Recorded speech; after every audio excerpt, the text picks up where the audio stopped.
Good morning बच्चों। कैसे आप लोग? सभी ठीक हैं? चलिए, आज हम लोग फिर से Mukesh sir online classes YouTube channel में सभी बच्चों का बहुत बहुत स्वागत है। और आज हम लोग पढ़ेंगे वर्ग 7 का हमारी विरासत, जो कि सामाजिक विज्ञान इतिहास के रूप में आता है। अध्याय 3 हम लोग पढ़ रहे थे, दिल्ली के सुल्तान, और आज हम लोग पढ़ेंगे भाग 5।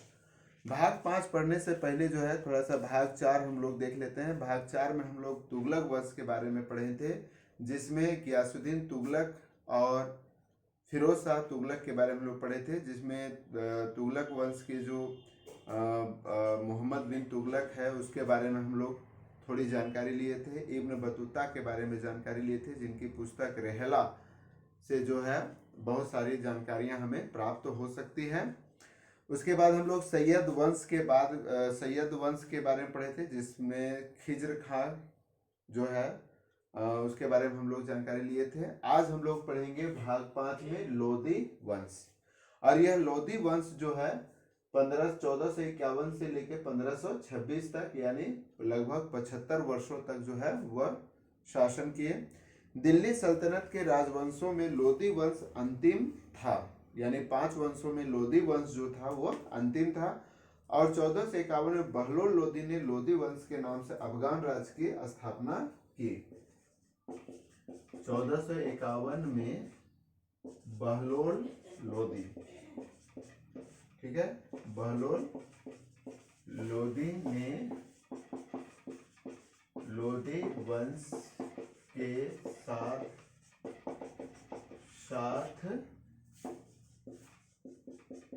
अफगान राज्य की स्थापना की। ठीक है, बहलोल लोदी का 1451 में। उसने अधिकतर समय विद्रोहों के दमन में बीता, यानी उस समय विद्रोही लोग ज्यादा थे, और ज्यादातर समय जो है बहलोल लोदी को, चूंकि बहलोल लोदी जो थे वह 38 साल तक शासन किए, 1451 से 1489 तक। बहलोल लोदी ने दिल्ली सल्तनत के सभी शासकों में सर्वाधिक समय तक, लगभग 38 वर्षों तक शासन किया, और ज्यादातर समय वो विद्रोह को दबाने में बिताया। उसने दिल्ली सल्तनत की खोई प्रतिष्ठा को पुनः स्थापित किया। जौनपुर को दिल्ली सल्तनत में विलय करके सबसे बड़ी उपलब्धि की, यानी जौनपुर जो है वो दिल्ली सल्तनत में विलय करके सबसे बड़ी उपलब्धि जो थी वह बहलोल लोदी की थी। इसके बाद जो है बहलोल लोदी के बाद जो है सिकंदर लोदी के बारे में लोग पढ़ेंगे। और सिकंदर लोदी जो थे वो बहुत ही शक्तिशाली शासक के रूप में जाने जाते हैं। और यह 1489 से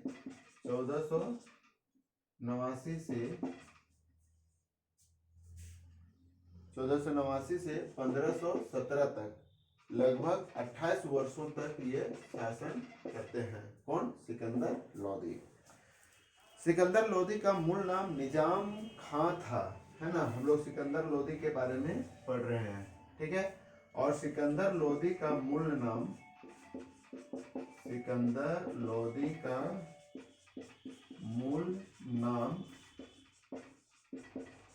निजाम खां था, ठीक है। ये याद रखिएगा कि निजाम खां किसको बोलते हैं? सिकंदर लोदी को। बहलोल लोदी की मृत्यु के बाद 1489 में जो है वह सुल्तान बना, यानी सिकंदर लोदी जो है बहलोल लोदी के मृत्यु के बाद यह 1489 में सुल्तान बना, ठीक है।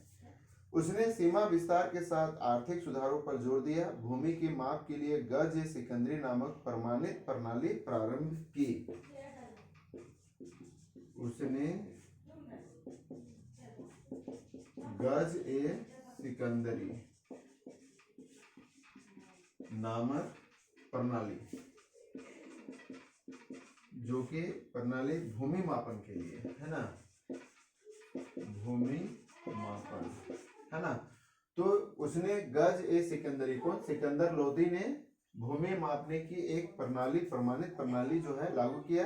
उसने 39 खाने थे और वह मुगल काल तक प्रचलित रहा, यानी सिकंदर लोदी का जो भूमि मापन का जो तरीका था वह मुगल काल तक भी जो है प्रचलित रहा।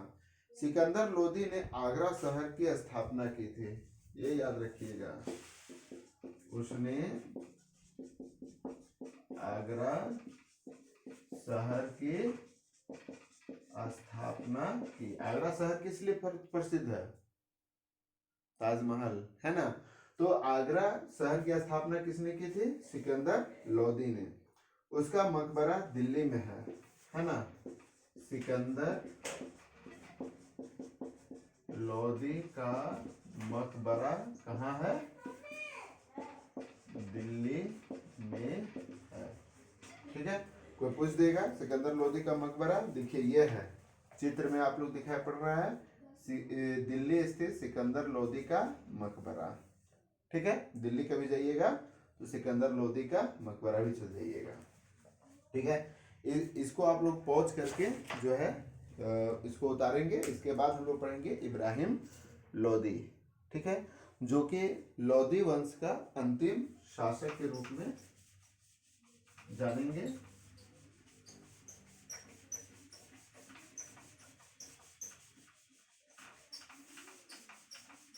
इब्राहिम लोदी।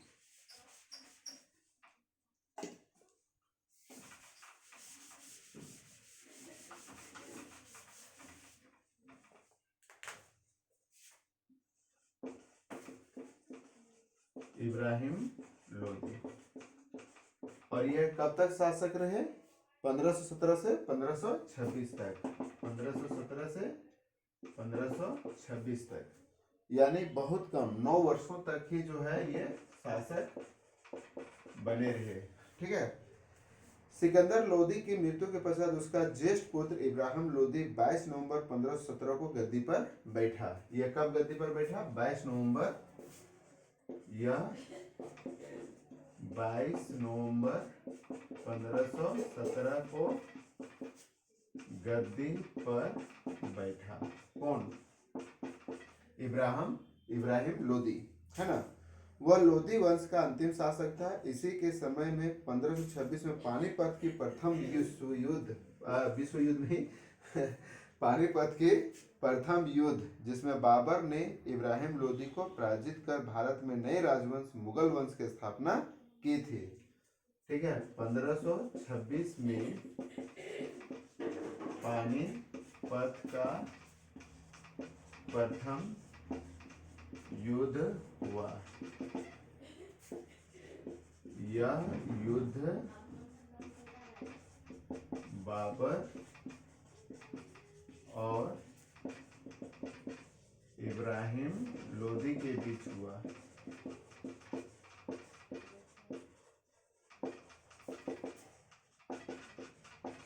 जिसमें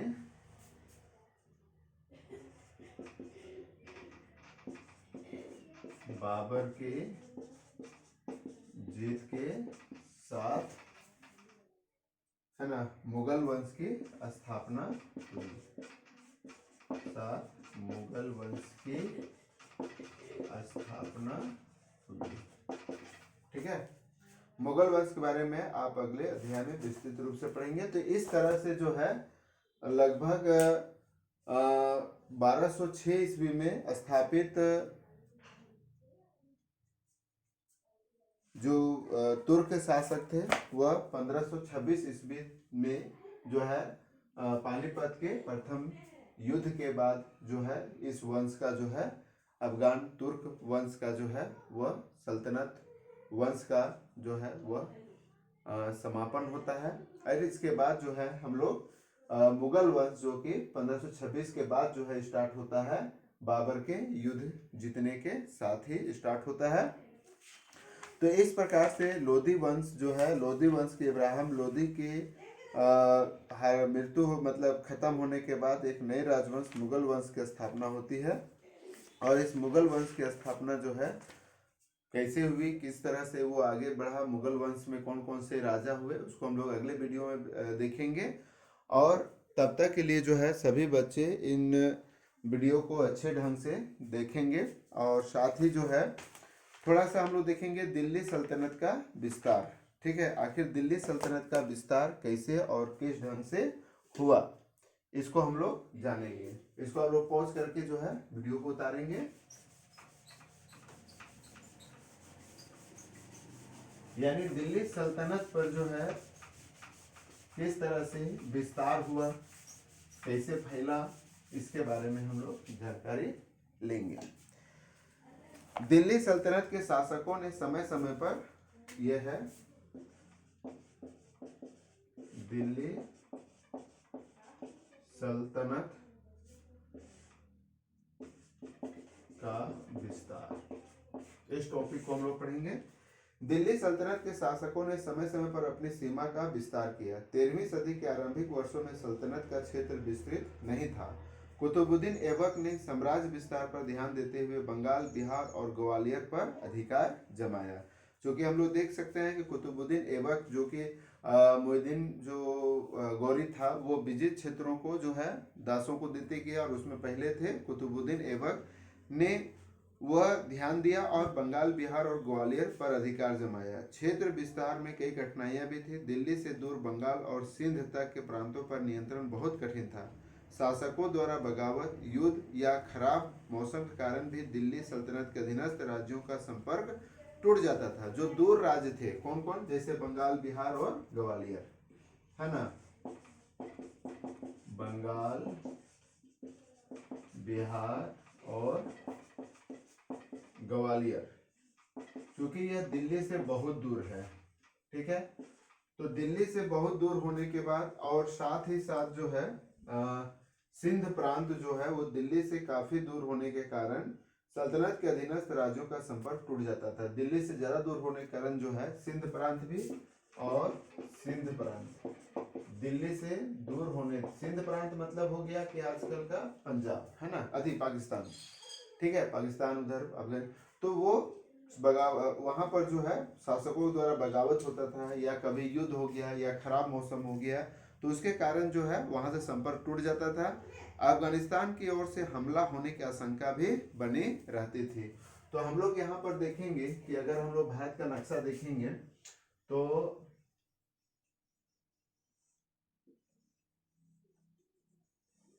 चूंकि यह माफ कीजिएगा जैसे जैसे बना है, तो इधर आपका पाकिस्तान, उस समय पाकिस्तान भारत में ही था। पाकिस्तान के बाद जो है अफगानिस्तान, तो अफगानिस्तान से भी जो है हमला होने की आशंका बनी रहती थी।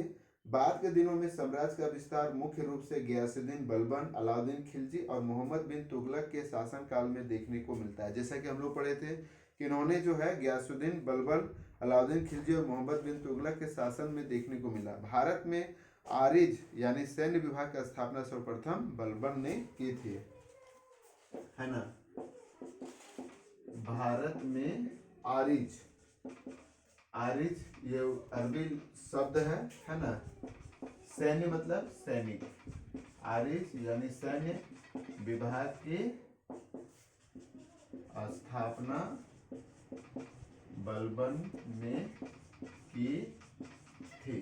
ठीक है, उसने आंतरिक विद्रोह का दमन बलपूर्वक किया। अलाउद्दीन खिलजी के समय दिल्ली सल्तनत का प्रसार दक्षिण भारत तक हुआ, है ना।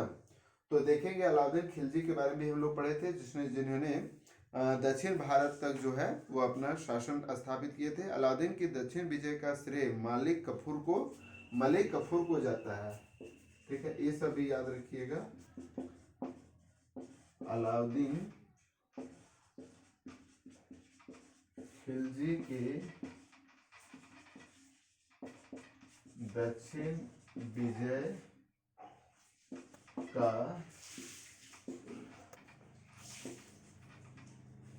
श्रेय मलिक काफूर को जाता है। यानी दक्षिण जो अलाउद्दीन खिलजी जो था वो दक्षिण भारत में जो विजय प्राप्त कर पाया उसमें मलिक काफूर का महत्वपूर्ण हाथ था।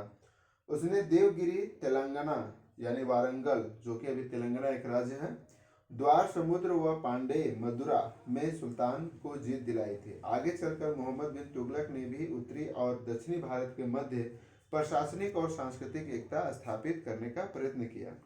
दिल्ली सल्तनत की सेनाओं की शुरुआती व्यवस्था अपेक्षाकृत कमजोर थी, मगर 150 वर्षों बाद मोहम्मद तुगलक के राज्यकाल के अंत तक इस उपमहाद्वीप का एक विशाल क्षेत्र जिसमें युद्ध अभियान के अंतर्गत आ चुका था, इसमें शत्रुओं की सेनाओं को परास्त किया और शहरों पर कब्जा किया। यानी मोहम्मद बिन तुगलक के राजकाल के अंत में जो है बहुत सारे युद्ध हुए और उस युद्ध में जो है विभिन्न शहरों और क्षेत्रों पर जो है कब्जा जमाए रखा। इसके सूबेदार और प्रशासक मुकदमों में फैसले सुनाते थे और साथ ही किसानों से कर वसूलते थे। इसके जो प्रशासक होते थे, सूबेदार और प्रशासक, वो किसी भी विवाद का मुकदमा सुनाते थे और किसानों से टैक्स लेते थे। 12वीं सदी के आखिरी दशक में कुव्वत उल इस्लाम मस्जिद तथा उसकी मीनारें बनी, है ना।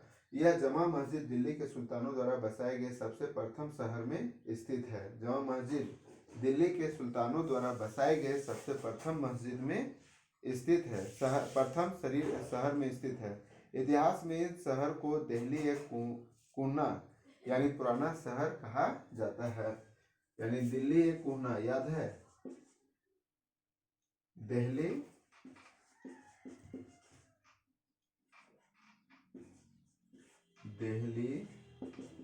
ए कूना का मतलब हो जाता है पुराना शहर। तो पुराना शहर किसको बोलते हैं? दिल्ली को, है ना। बाद में इस मस्जिद को इल्तुतमिश और अलाउद्दीन खिलजी ने और विस्तार किया। मीनार 3 सुल्तानों कुतुबुद्दीन ऐबक, इल्तुतमिश और फिरोज शाह तुगलक द्वारा बनाई गई थी। तो जमा मस्जिद जो है, ये याद रखेंगे कि इन्हीं जमा मस्जिद जो था वो सुल्तानों के द्वारा ही बनाया गया था। और आप लोग बता दिए थे कुतुब मीनार जो था वो कुतुबुद्दीन ऐबक, इल्तुतमिश और फिरोज शाह तुगलक ने बनाई थी। तो इस प्रकार से हम लोग जो है दिल्ली सल्तनत का जो है विस्तार हर शासक क्षेत्र में जो है सुल्तानों ने बड़े धैर्य के साथ, युद्ध के साथ, है ना, अपने दुश्मनों को हराते हुए जो है स्थापित किया। और यह बड़े लंबे समय तक जो है शासन चला। अब इसके बाद जब हम लोग अगला नेक्स्ट वीडियो में देखेंगे तो उसमें हम लोग सुल्तानों के द्वारा बनाए गए मस्जिद, है ना, उसके बारे में हम लोग जिक्र करेंगे। उनकी शासन व्यवस्था जो है कैसी थी उसके बारे में हम लोग जिक्र करेंगे। उनका भू नियंत्रण कैसा था, है ना, शासन करने की किस तरह का व्यवस्थाएं थी, किस तरह का आदेश दिया जाता था, इन सारी चीज़ों के बारे में हम लोग जानकारी जो है वो लेंगे। तब तक के लिए सभी बच्चे मन से पढ़ें और अच्छे ढंग से जो है बुकों को देखते जाएं। जो भी दिक्कत होगी मेरे YouTube चैनल में कमेंट बॉक्स में ज़रूर दें, मैं वहां से आपको समस्या का समाधान जरूर करने का प्रयत्न करूंगा। आप सभी खुशहाल रहें, घर में अच्छे से पढ़ें, बड़ों का कहना मानें, आसपास साफ सफाई रखें। इन्हीं शब्दों के साथ आप सभी को बहुत बहुत धन्यवाद।